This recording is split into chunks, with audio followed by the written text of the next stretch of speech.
وَيُنذِرَ الَّذِينَ قَالُوا اتَّخَذَ اللَّهُ وَلَدًا، اور تاکہ ان لوگوں کو متنبہ کرے جو یہ کہتے ہیں کہ اللہ نے کوئی بیٹا بنا رکھا ہے. مَا لَهُم بِهِ مِنْ عِلْمٍ وَلَا لِآبَائِهِمْ كَبُرَتْ كَلِمَةً تَخْرُجُ مِنْ أَفْوَاهِهِمْ إِن يَقُولُونَ إِلَّا كَذِبًا. اس بات کا کوئی علمی ثبوت نہ خود ان کے پاس ہے نہ ان کے باپ دادوں کے پاس تھا. بڑی سنگین بات ہے جو ان کے منہ سے نکل رہی ہے. جو کچھ وہ کہہ رہے ہیں وہ جھوٹ کے سوا کچھ نہیں. فَلَعَلَّكَ بَاخِعٌ نَفْسَكَ عَلَىٰ آثَارِهِمْ إِن لَّمْ يُؤْمِنُوا بِهَٰذَا الْحَدِيثِ أَسَفًا. اب اے پیغمبر، اگر لوگ قرآن کی اس بات پر ایمان نہ لائیں تو ایسا لگتا ہے جیسے تم افسوس کر کر کے ان کے پیچھے اپنی جان کو گھلا بیٹھو گے. إِنَّا جَعَلْنَا مَا عَلَى الْأَرْضِ زِينَةً لَهَا لِنَبْلُوَهُمْ أَيُّهُمْ أَحْسَنُ عَمَلًا.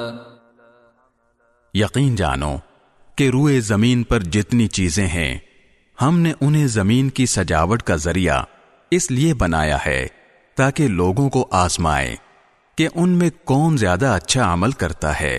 وَإِنَّا لَجَاعِلُونَ مَا عَلَيْهَا صَعِيدًا جُرُزًا. اور یہ بھی یقین رکھو کہ روئے زمین پر جو کچھ ہے ایک دن ہم اسے ایک سپاٹ میدان بنا دیں گے. أَمْ حَسِبْتَ أَنَّ أَصْحَابَ الْكَهْفِ وَالرَّقِيمِ كَانُوا مِنْ آيَاتِنَا عَجَبًا. کیا تمہارا یہ خیال ہے کہ غار اور رقیم والے لوگ ہماری نشانیوں میں سے کچھ زیادہ عجیب چیز تھے؟ إِذْ أَوَى الْفِتْيَةُ إِلَى الْكَهْفِ فَقَالُوا رَبَّنَا آتِنَا مِن لَّدُنكَ